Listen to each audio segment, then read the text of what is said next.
It is a bright, beautiful, and sunny day near East Tavoga, Alabama in Talladega County, where NASCAR Sprint Cup Series is heading out onto the track for its first of 2 practice sessions today.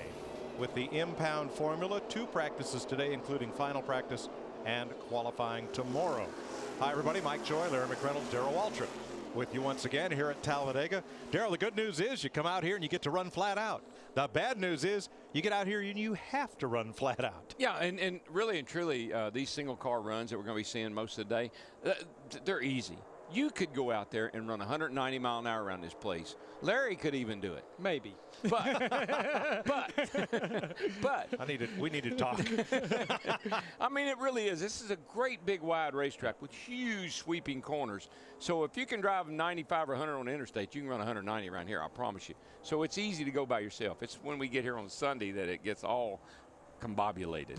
Well, we're going to have a mix of single car runs and drafting practice for the cars in the top 35 that are locked into the show. But we just heard Bob Dillner interviewing Richard Childress, and Larry, from a crew chief's perspective, a lot of big news. 1 crew chief change and 1 major change at RCR announced today. Well, I'm really not surprised, Mike. We're almost a fourth of the way through this 2009 season. In our sport, especially with the dollars that's being spent today, it's about performance. And I think Richard Childress, who I worked for 4 years, who I was a part of a crew chief change he made in 1998, you know, he could see, he's a people person, he could see that for some reason these 2 race teams were not clicking.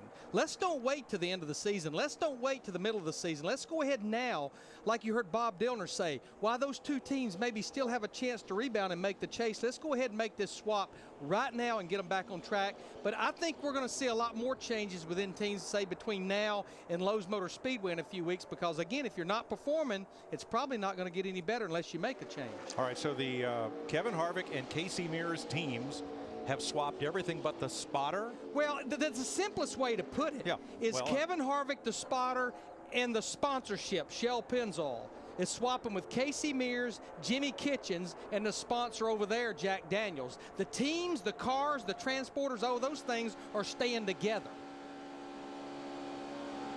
And then over at Hall of Fame Racing, they have a new crew chief for Bobby Labonte. Yeah, Ben Leslie, that actually started the season with Travis Quapple. Now, Todd Parrott is still there. He's director of competition. But, you know, the amazing thing, Darrell, about Todd Berrier and Kevin Harvick is we look at Casey Mears. Now, that's who Todd Berrier will be working with starting at Richmond. That's a driver and a crew chief that's been together for a long time. They won a Nationwide Series championship together. They won Indy. They won Daytona. But I think this car, as you put it, is so fickle that it will pull you apart if you can't figure out what the package your driver and you're looking for with it. Yeah, it's a car that it takes such minor changes make huge differences in this car, and sometimes just that communication between the crew chief and the driver, sometimes it's just not there.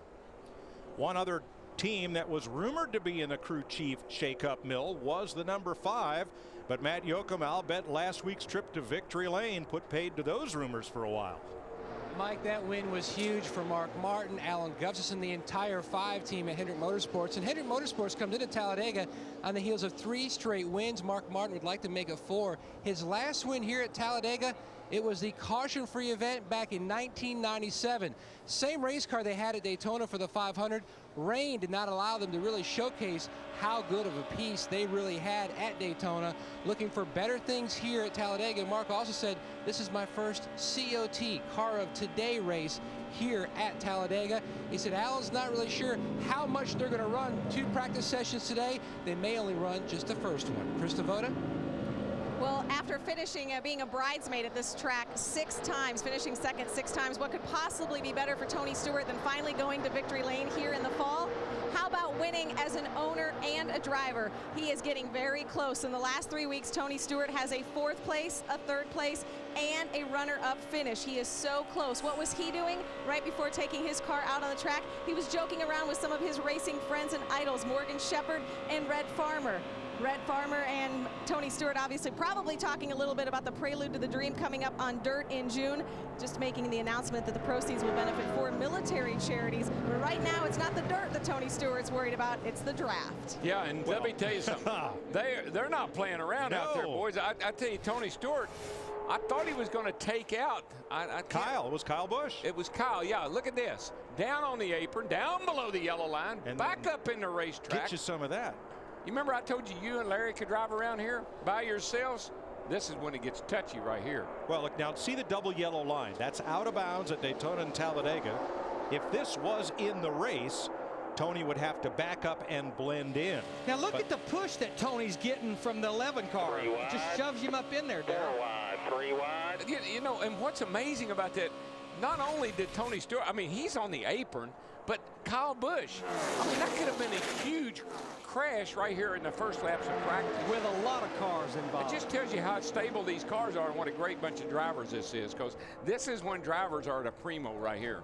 Now, folks, I know you thought you tuned in to see the usual, not so exciting single car pre-qualifying practice at Talladega, and you will.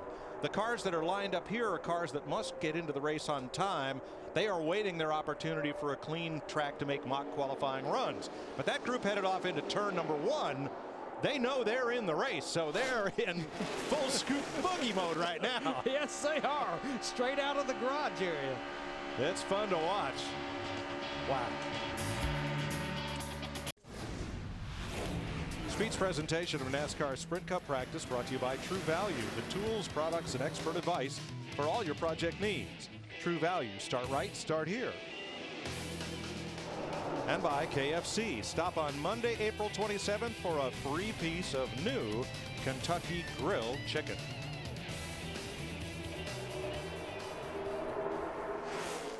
No let up here.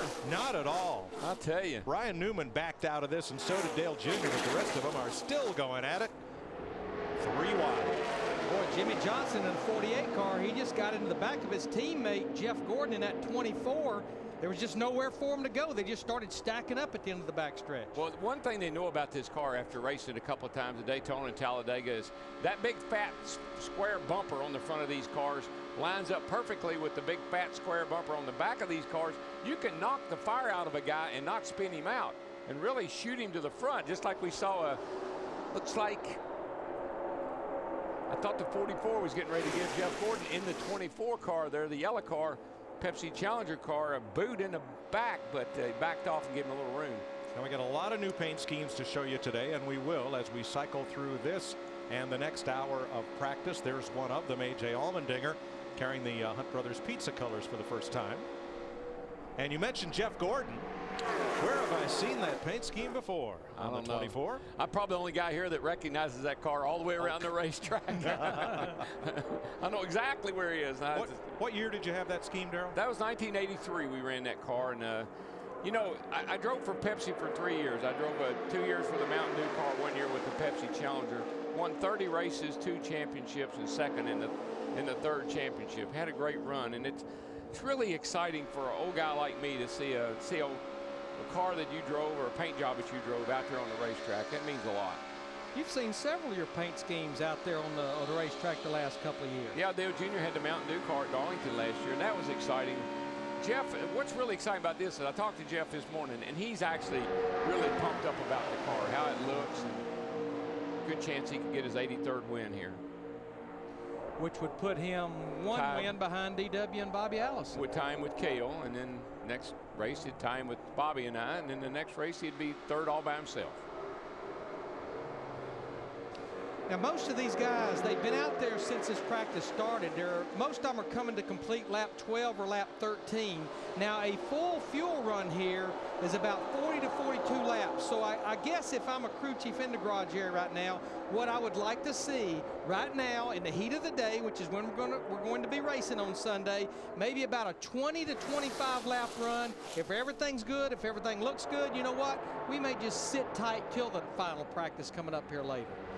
Yeah, I think these guys, you know, this is kind of get the cobwebs out and get accustomed to being in this tight pack like this, running close together, cars inside, outside, front, back. Get you comfortable with what you got and then work on maybe a qualifying setup package. Another different scheme and third different major sponsor this year for Kyle Busch, his number 18 Pedigree Dog Food this week, but that dog will hunt. That dog will hunt, and not that when I say qualifying package, it's not like you can do a whole lot of stuff at an impound race, but they will do a little bit of, you know, tape and whatnot for qualifying. Krista, where's Kyle and Joey Logano's teammate? Well, Mike, Denny Hamlin is in the garage. He's been in here for a little while. I just talked with Denny as you see him. He's up at the car kind of checking things out. He said they had a little bit of a hint of overheating. The motor started to get hot. He said as soon as that happens, especially here, you have to bring it in. He was talking about the motor, how fickle and how sensitive it is here. So he said they didn't want to take any chances. As soon as that temperature started to spike, Denny came into the garage. Well, I'd have to think long and hard, and I can check on this. This may be the warmest it's ever been here since we've been racing this new car. So if you try to run the same tape that you did at Daytona or here a year ago, there's a good chance you're going to be running a little warm. And Larry, you know, tape's about the best tuning tool you got here. The more you can run on the grill, the faster you'll go. So you push that right to the limit. And what you don't know is, and what these guys are learning right now, is how much to put on there when I'm up in this 3 wide, 6-8 deep traffic. How's that going to affect the cooling of the car? Good thing they paid that back there. I think the Pepsi Challenger said, I've had enough. I'm done with this challenge.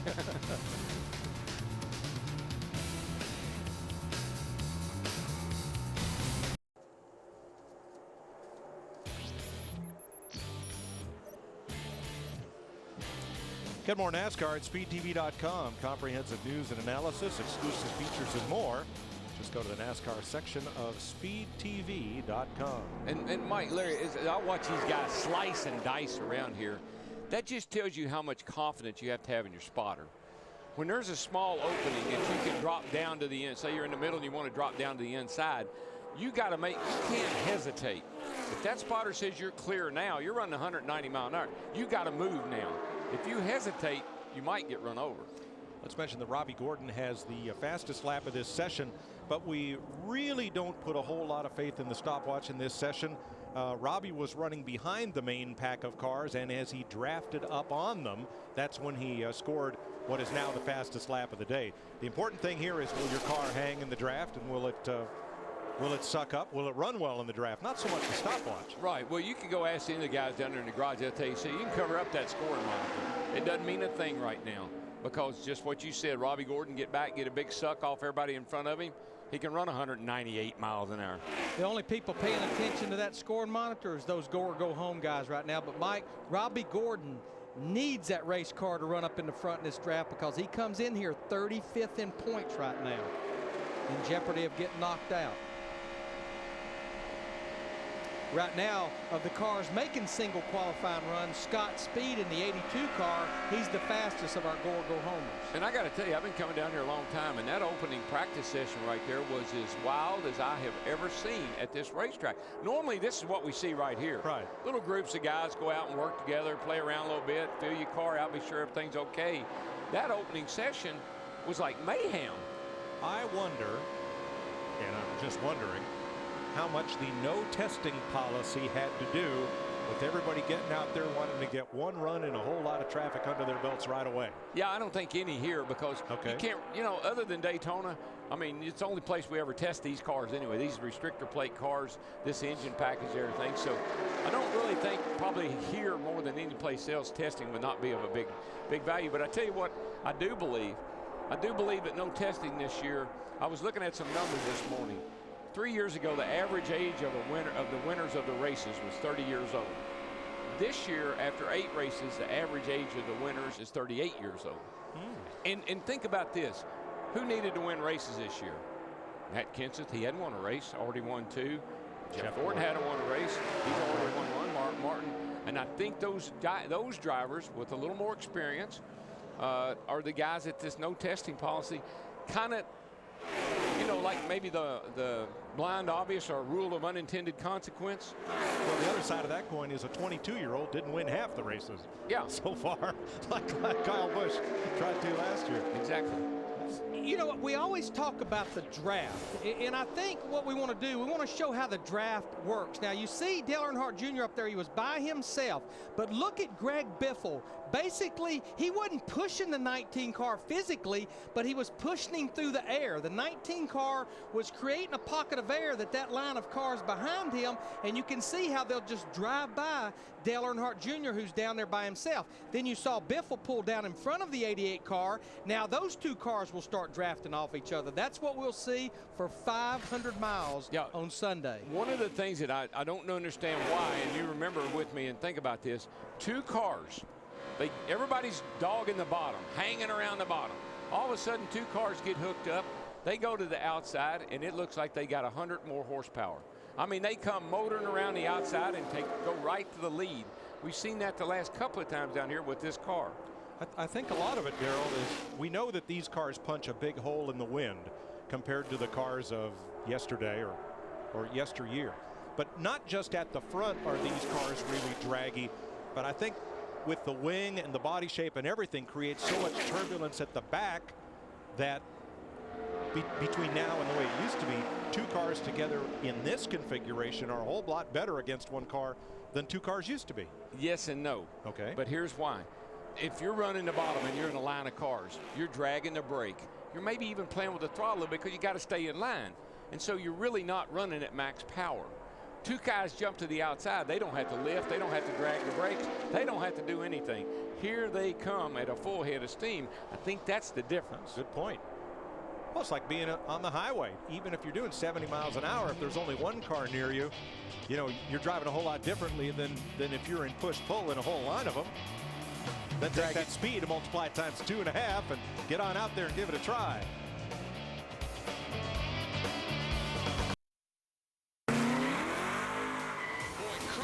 And that 2 got such a run through the middle of 3 and 4. Here comes his brother Kyle to the inside and almost wrecked him. I told you. There he goes.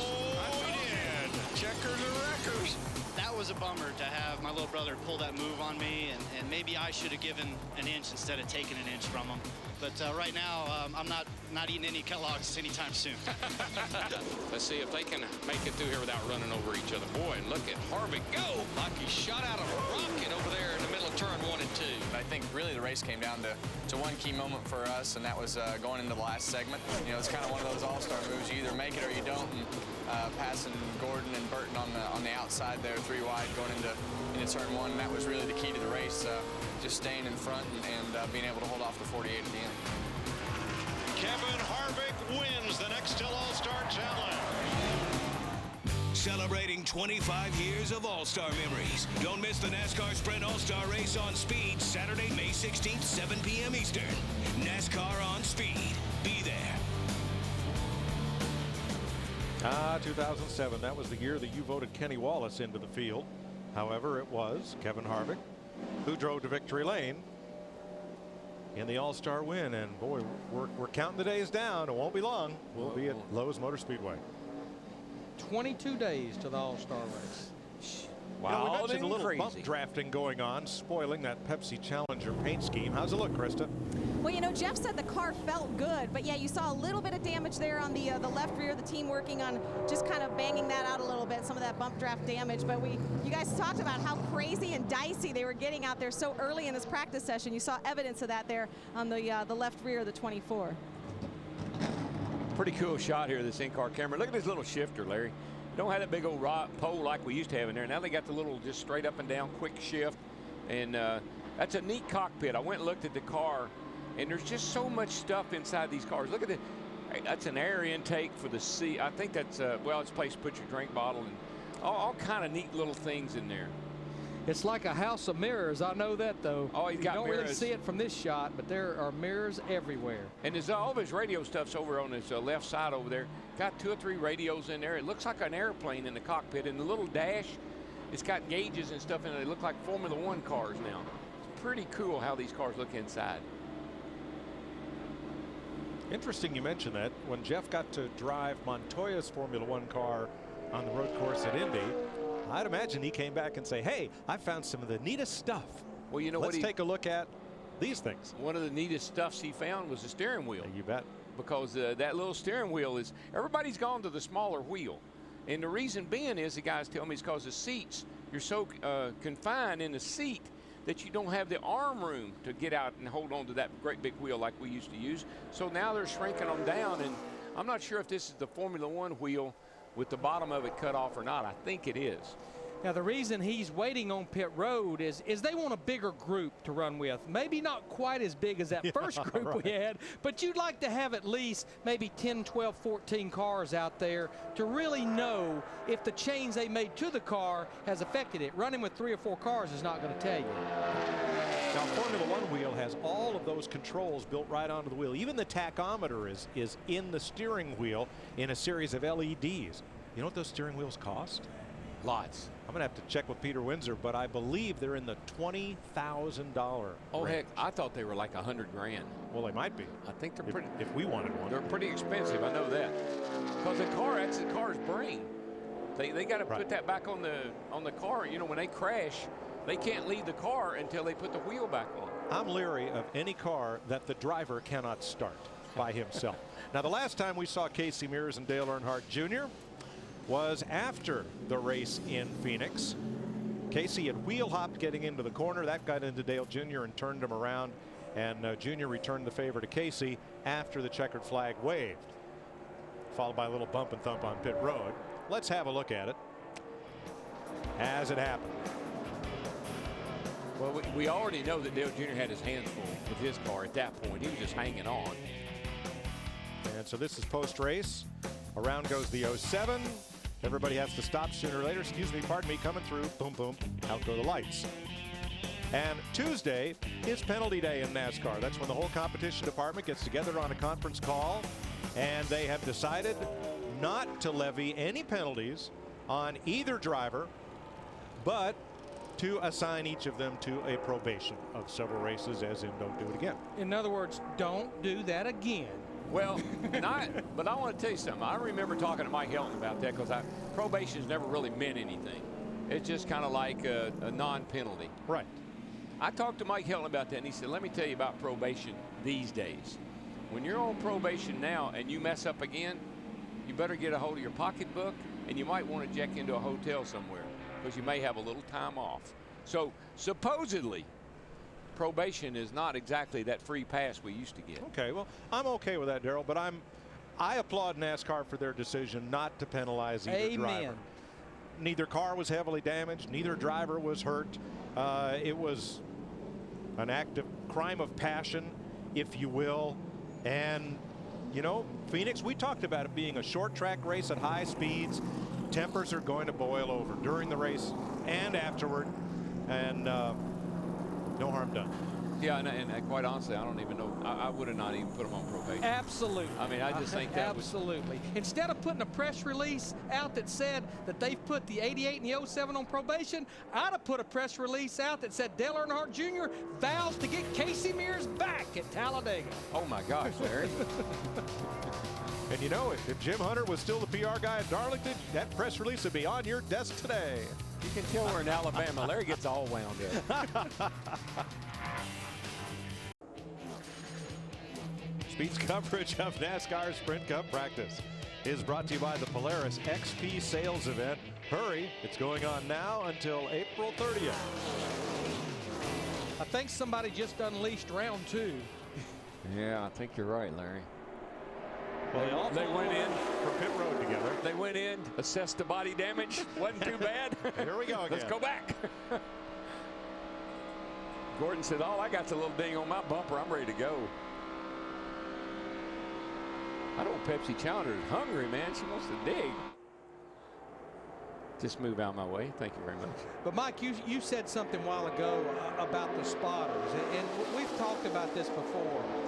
I've spotted here, and you've got your hands full because, A, the back straightaway is about a mile from you. You have to almost use binoculars. And here's the spotters. They're right dead centered of the tri-oval. And as the cars come off turn 4 coming towards you, they're coming straight at you. You can see that's the view they have right there going off into turn 1. It's hard to clear a guy because they're driving away from you. Something happened to one of those white cars up in that pack. There you go, the 44 car. The pizza's ready. And the red flag is out. Blowed up. Now, we talked about the two Childress teams that are changing everything but the spotters. And I'll explain that in a second. Let's have another look here. What happened to AJ? He was right in the middle of a pack. You can see him, the third car in line on the outside. Whoa, boy, it did. She came undone. Right in front of Stremme. Now what will happen, I think it's obvious this engine let go. You heard him even say it on the radio. They'll try to get this engine changed, get back out there at some point in that final practice, but no matter what, we have qualifying tomorrow. 44 cars locked in, but he'll have to start this race at the rear of the field. All right, back to the Childress swap as we were talking. They did not change the spotters because the spotters aren't really part of the pit crew. I would think of the spotter more as part of the driver's personal safety gear than part of the pit crew. Right, you want that familiar voice. You might not want that crew chief in your ear, but you want that spotter, that familiar voice in your ear.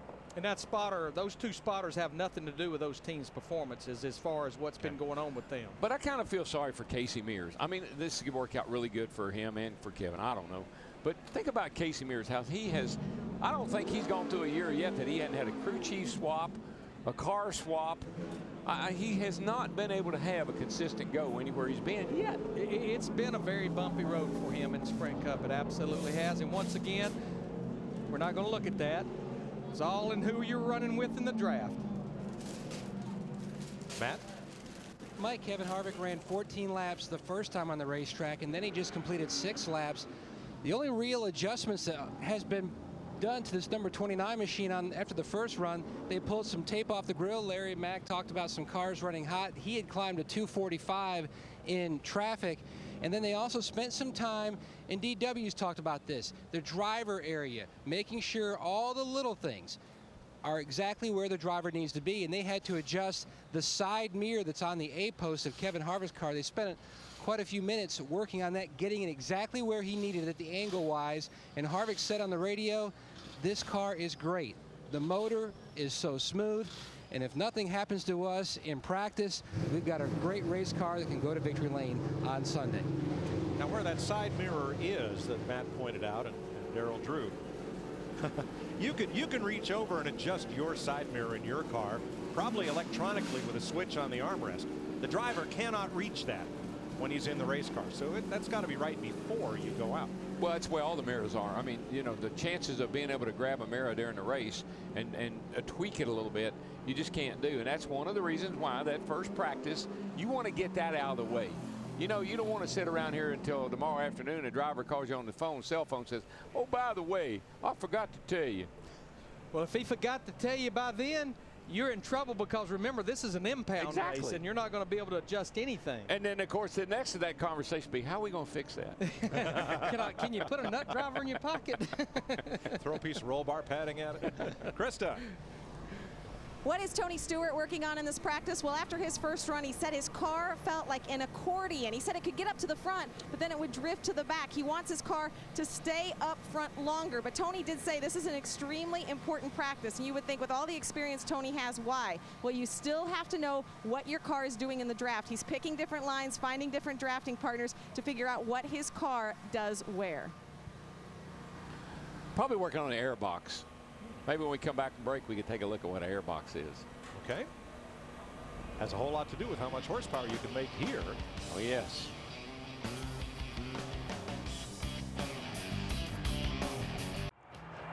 Tickets start at just $25. Call the number on your screen or visit the Lowe's Motor Speedway website for tickets to the most exciting, spectacular all-star event in all of sports.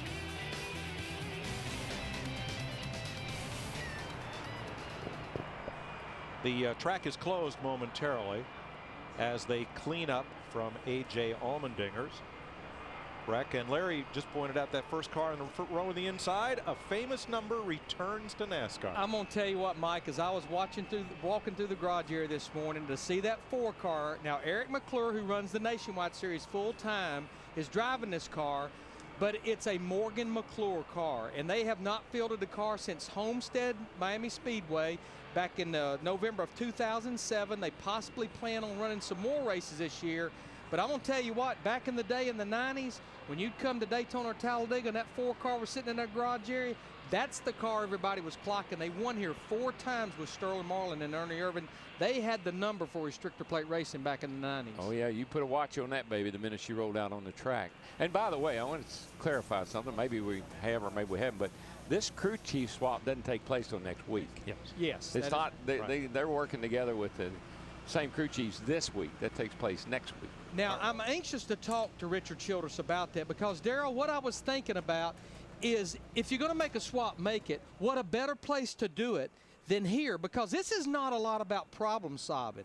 This would be a good weekend to get your feet wet. Next week at Richmond, that's going to be a lot of problem solving. An impound race weekend at a short track. There's a lot going to be happening up there. Well, if I was Kevin Harvick and I won the Bud Shootout at Daytona and I finished second at Daytona in February and I'm coming to Talladega, I might say, let's change that crew chief next week. Before Richmond. That might be what I was thinking. I think you got it. There is Richard Childress with Kevin Harvick. Let's go talk about problem solving. AJ's problem. Krista.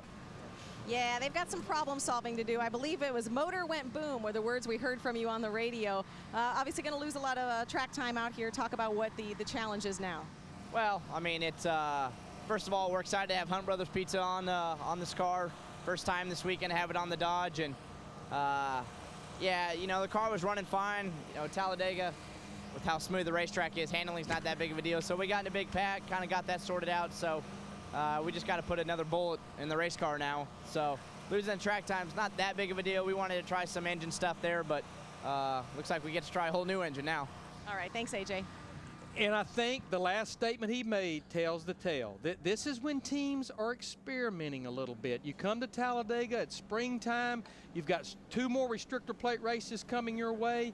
One of them's in the chase in the fall. So, you know, maybe we're going to have a lot of experimenting going on here this weekend. It's probably one reason they're getting a lot of track time and making a lot of laps out there. Putting down a lot of stay dry, too.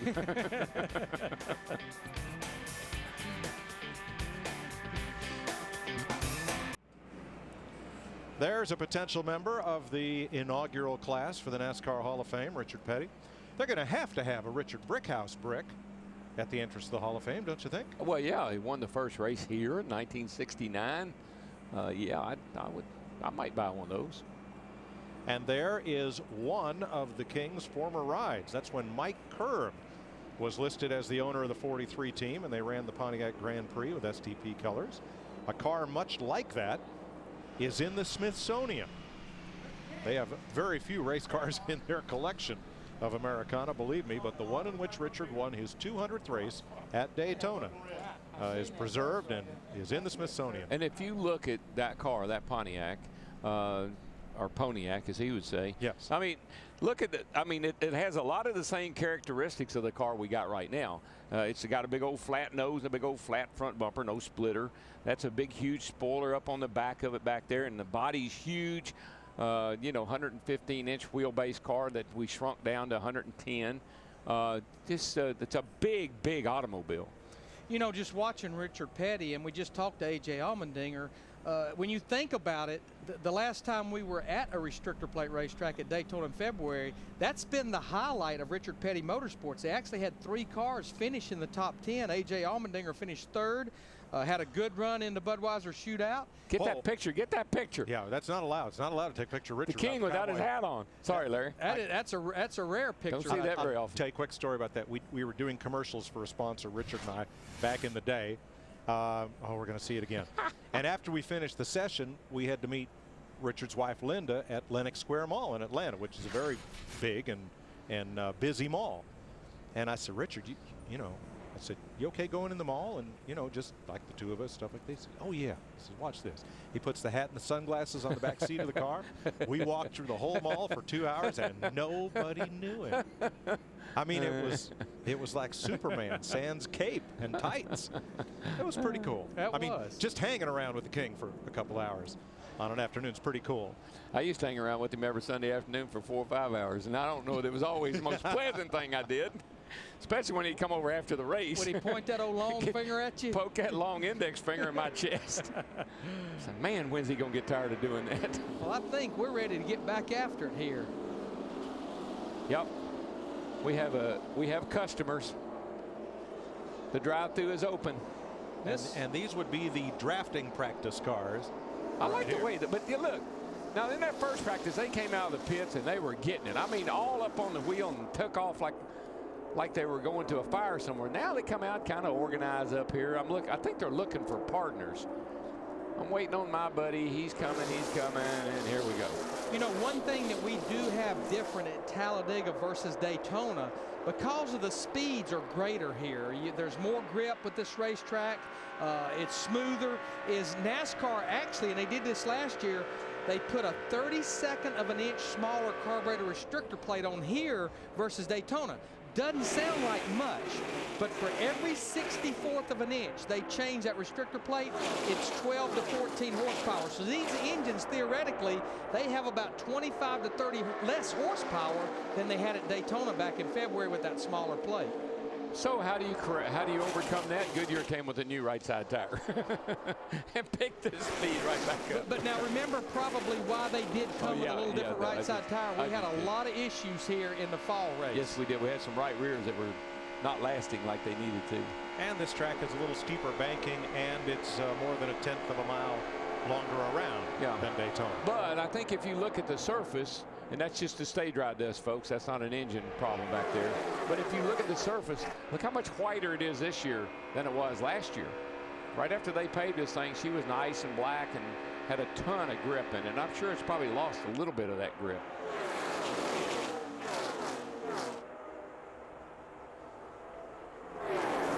Here we go. Wide. Here we are again. It didn't take long. No. Well, you can't not do it. No. I mean, if you're going to run in this pack, when you get a chance to go forward, you got to go, and you've got to be careful letting off the gas. You'll get run over from behind, and that'll cause a big wreck. Riding with Denny Hamlin, he was one of the victims in the fall race to a tire failure. Coming up off turn 2, he said it's the hardest hit he's ever had in his life. He was actually leading the race when that happened. Yeah, Dale Jr., he wiped out. He and Tony Stewart in practice. Now we're down to a nice calm 3 wide, and 3 wide can be pretty calm around here. But now you hear what I'm talking about. You hear Jeff kind of get the engine will change tune. Whoa, well, that 2 car jumped out of line, and he had a little help from the 11. That was ugly.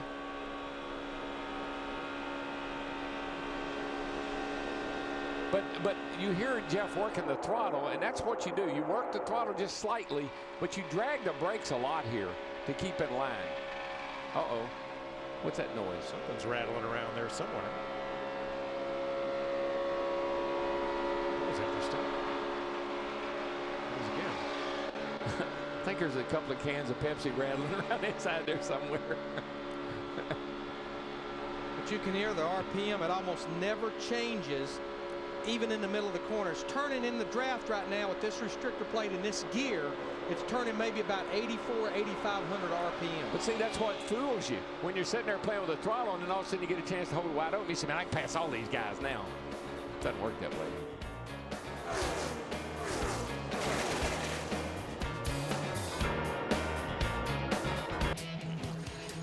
Speed's coverage of NASCAR Sprint Cup practice brought to you by Toyota.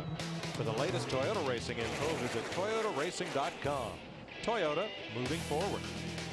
And by KFC. Stop by this coming Monday for a free piece of new Kentucky grilled chicken.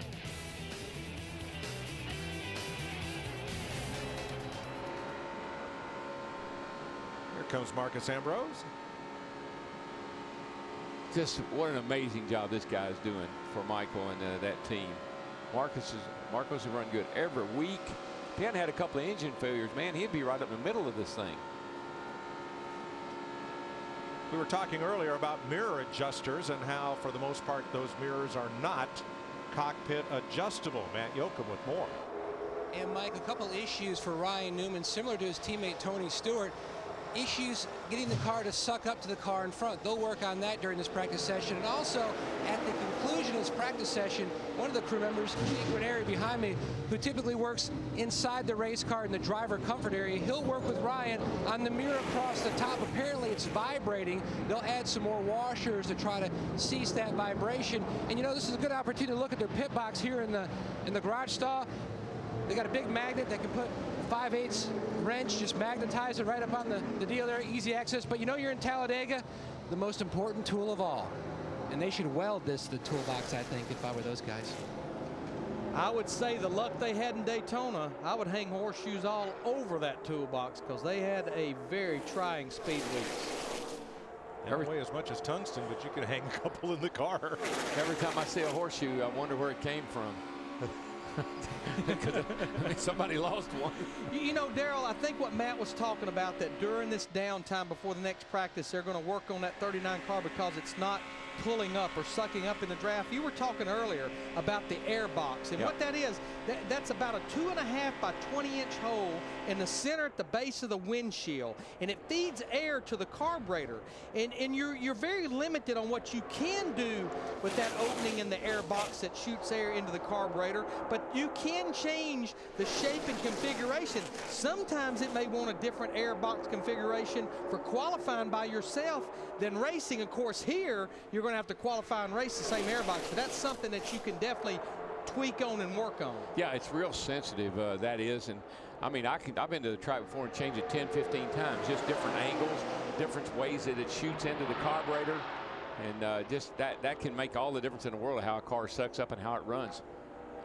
Boy, Jamie Mack got a shot there. He took off from in front of Jeff Gordon, and the 26 pulled right up behind Clint Boyer, who earlier had broken out of that pack much the same way. Now Jeff comes right back at him, but I tell you who I've been watching, Mike, is a 20 car Logano.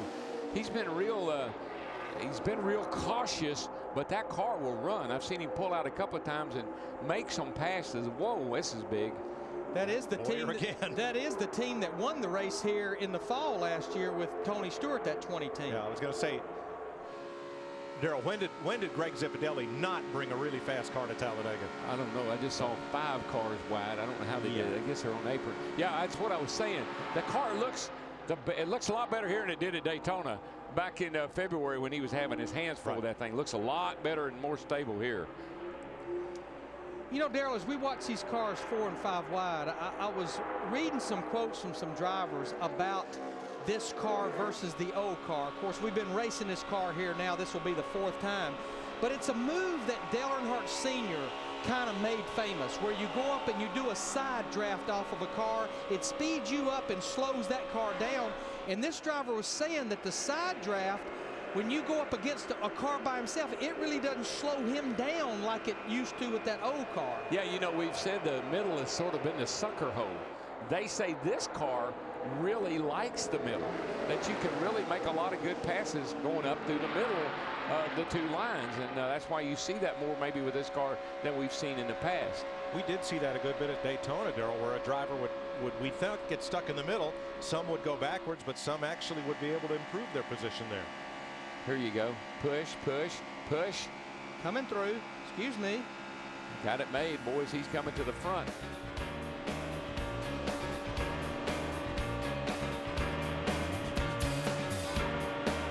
F-18s were out doing flyover practice here a minute ago and came over the track, and I swear they made a turn that would have fit inside this speedway and at speed. Boy, that's a thrill to watch right there. And you don't need any bump drafting to see how exciting it is. I hope Hammond's not in the back seat of that thing. Word on the street, he's been in an airplane this week, though. I don't know if he's going to jump out of it or what is he going to do.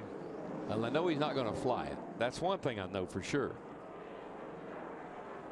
I'm hearing Carl Edwards was maybe doing the flying. And Hammond was doing the riding? That's what my people tell me. Well, Carl has a jet. He's licensed to fly it, so yeah, that's interesting. And we're closing in on the end of this first practice session and just looking at the back of the charts, which is where obviously all the go homers are, and there's the flags being waved right now because they've been making single car runs. Right now, Scott Riggs is the fastest of those 10 cars. The 2 cars that would not make the show based on this practice session is Michael McDowell and Eric McClure. And Mike, I'm being told where some cars are not even going to run that second practice. We hear that Kevin Mannion, Martin Truex Jr., the 1 car, that they're happy and they feel like the safest place is in the garage area. Must be a good fishing hole nearby. Probably. You saw David Gilliland, who's 42nd overall. Max Pappas, 2nd of the Go or Go Home group. Scott Speed, Front Row Joe, and Brad Keselowski. Well, we got another hour of practice. Going to be an hour-and-a-half show we're going to bring to you in just a little while. As everybody debriefs, Tony Stewart had a big press conference today announcing this year's Prelude to the Dream. Darian Grubb, his crew chief, they look like they're a pretty serious conversation here.